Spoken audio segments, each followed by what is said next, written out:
The beauty of James's practical moral approach to faith is that it cuts through all the religious words and rhetoric. Remember, James uses the imperative do in referring to something that ought to be done to authenticate, evidence the Christian faith. He is the moral practitioner. He's the moral theologian. Unlike Paul, that would spend so much energy on defining doctrine and theology so that we would know, and certainly was a doer of what he knew. James, on the other hand, comes back almost to an extreme, but both within the strands of truth, and says, I don't want to just talk to you about what you know. I want to question you a little bit on what you're doing with what you know you ought to be doing. So he's morally practical.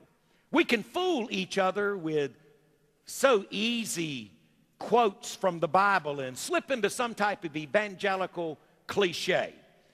We can learn to give a proper Christian testimony, deliver it with apparent conviction, but that does not mean that our faith is real. And boy, when we get down to verse 14, he's going to change gears again and talk to us about faith that's not even alive, but dead faith. He's even going to talk about believing like the devil believes and not really being in a real relationship with the Lord. So James is saying that real faith is not indicated only by avoiding the big no-nos like murder and adultery, but by how we treat people, especially the needy. Now, I want you to listen to this. This is what really intrigues me about this passage.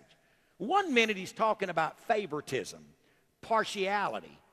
And then all of a sudden he changes gears and says, murder and adultery. And you begin to think, good night. I mean, it's one thing to deal with, not treating a poor person like we ought to and caring for the poor, but what's that got to do with the biggies? He just wants to remind us that we're to never take lightly what he values. And so I'm telling you, he has a way of, I guess the best way to say it, if you're from South Georgia, he'll jerk your chain. And that's what James is doing. He's jerking your chain. So the challenge in this passage is first personal, and then it's corporate. Ladies and gentlemen, I have a responsibility to live the Word of God, but corporately, I have the responsibility to teach the Word of God and to do the best I can, aided by the Spirit of God, to lead you all to embrace the Word of God. So we must all means apply James's test to ourselves